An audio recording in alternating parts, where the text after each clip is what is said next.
अस्सलाम वालेकुम। आज हम आपके साथ शेयर कर रहे हैं साग की रेसिपी। सरसों का साग और साथ में मकई की रोटी हो तो मज़ा दुबाला हो जाता है। सुबह रंगीन हो जाती है सर्दियों की और बहुत ही मज़ा आता है इसको खाने का। इसका नाश्ता बहुत ही हर दिल अजीज़ है पंजाब में। तो पंजाब में सर्दियों में हर वक्त रोज़ाना ही या तो साग और मकई की रोटी का नाश्ता होता है या फिर मूली के पराठे, आलू के पराठे और इस किस्म के पराठे, और रात को सूप्स चलते हैं। तो आज हम आपके साथ ये रेसिपी शेयर कर रहे हैं जिस तरह से हम साग पकाते हैं, बनाते हैं। साग को सबसे पहले तो काटना पड़ता है, उसकी प्रिपरेशन बहुत ही लंबा टाइम लेती है और इसको पूरा घर ही इन्वॉल्व हो जाता है इस काम में। तो पहले साग लेके आना, फिर उसकी काट छाँट करनी, उसको काटना, ये हमारे हस्बैंड की बहुत अच्छी स्किल है जो वो यूज़ कर रहे हैं, कटिंग कर रहे हैं साग की। तो वो हमारे साथ हमारी हेल्प करवा रहे हैं। तो सारा साग माशाल्लाह से कट गया है और हमने काट छाँट की थी, जड़ी बूटियाँ निकाल दी और अब इसको धोने का मरहला है। इसको वॉश करना भी बहुत ही मुश्किल काम है, बहुत ही एहतियात के साथ इसको वॉश करना पड़ता है। 3 से 4 बार इसको पानी में डाल डाल के, अच्छे खासे पानी में डाल डाल के निकालना पड़ता है। ऊपर ऊपर से नीचे नीचे जो मिट्टी होती है, जो रेत होती है, वो बैठ जाती है और ऊपर ऊपर से इसको निकाल लेते हैं और साथ साथ ही स्टेनर में डालते जाते हैं। और स्टेनर में पानी इसका स्टेन होता रहता है। तो फिर जब पानी पूरा स्टेन हो जाता है तो फिर इसको हम डालते हैं बड़े पतीले में, क्योंकि साग ज़्यादा बनाने की कोशिश करते हैं कि 3 से 4 बार इसको एंजॉय कर सकें।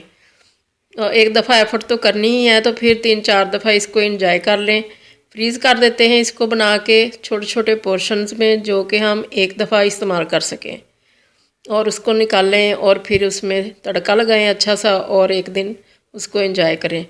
तो ये हमने पतीले में डाल लिया है काफ़ी सारा साग, और जैसे ही ये श्रिंक होता जाएगा आंच इसके नीचे फुल चला दी है और डालते जाएंगे ऊपर से। और ये हमने डाल दिया है इसमें हल्दी 1 टीस्पून और नमक भी इसमें 1 टीस्पून ही अभी डाला है।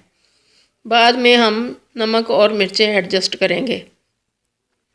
और 1 पाव मिर्चें इसमें डाल दी हैं। साग का हम रेशो लेते हैं हमेशा 2 किलो अगर साग हो तो उसमें ½ केजी डालते हैं पालक और 1 पाव डालते हैं बाथू। तो मिर्चें अपने हस्बे ज़ायका। तो ये हमने मिर्चों के साथ और पानी भी ऐड कर दिया है। इसको हमने सारी रात पकने के लिए रख दिया, क्योंकि सारा दिन तो लग जाता है इसकी प्रिपरेशन में और फिर रात पड़ ही जाती है। तो फिर अगर हम बनाएं इसको कुकर में तो फिर 1 घंटा हम उसको चलाते हैं अगर थोड़ा हो तो। अगर ज़्यादा बनाएं तो फिर हम इसको पतीले में ही बनाना पसंद करते हैं। तो इस तरह से ये सुबह के वक्त हमने अब रात सारी ये पकता रहा। हल्की आंच हमने कर दी थी दम वाली और ऊपर वेट रख दिया था। अब ये हम गंदल चेक कर रहे हैं, बिल्कुल ये गल चुकी है, हाथ लगने से मेल्ट हो रही है। तो अब ये हमारा साग तैयार है। अब इसको लगाएंगे अच्छा सा घोटा लगा लें या फिर वो चॉपर में डाल लें या ग्राइंड कर लें, आपकी अपनी चॉइस है। ये हमारे बुज़ुर्गों की निशानियाँ हैं जो कि हम कभी कभी यूज़ कर लेते हैं। तो इसके साथ ही हम इसमें आटा डालते जाएंगे। आटा भी हमारे बुज़ुर्ग ऐसे ही डाला करते थे ताकि ये अच्छा सा घुल जाए और इसका जो पानी है वो अलग अलग ना रहे और पत्ते अलग ना रहें। इसमें बहुत अच्छी सी लुक भी आती है आटे के साथ और लेस भी पैदा होती है। तो आंच नीचे जल रही है, इसके अंदर हम अच्छा सा घोटा लगाते जाएंगे। हमने लिया है 5 केजी साग है हमारे पास और इसमें हमने डाला है 1.5 केजी पालक और 3 पाव इसमें बाथू डाला है और 1 पाव इसमें सब्ज़ मिर्चें पीस के डाल दी हैं, जो कि सारी रात पकता रहा है। अब इसके अंदर 1/4 कप के करीब, 1/4 कप से थोड़ा कम ही इसमें आटा हल्का हल्का सा हम डालते गए हैं, हाथ से बिखेर बिखेर के, ताकि इसमें गुठली ना बने, और साथ ही इसको मिक्स करते गए हैं। और नीचे आंच भी मीडियम जल रही है ताकि इसमें जो एक्स्ट्रा वाटर है वो भी सूखता जाए साथ साथ। अब ये हमारा गोटा पूरा लग चुका है। चूल्हे के ऊपर रख के ही हमने इसको पकाया था, पहले गोटा लगाया था और आटा डाला था, क्योंकि वो साथ साथ आटा पकता रहा। फिर इसको नीचे उतार लिया, फिर पूरा इसको गोटा लगाया और फिर इसको हमने चूल्हे के ऊपर दोबारा रख लिया ताकि आटा अच्छी तरह से पक जाए। अब इसको लगाएंगे तड़का। तड़का हमने ये लिया है, पूरा बड़ा ब्रंच लिया है लहसुन का, और अदरक लिया है 2 से 3 इंच का टुकड़ा, उसको बारीक काट लिया है और लहसुन को कूट लिया है। अगर ग्रीन मिल जाए लहसुन तो वो बहुत ही अच्छा लगता है इसके तड़के में, मगर वो मिला नहीं अभी, तो इसलिए हमने यही लगा लिया। तो इस तड़के के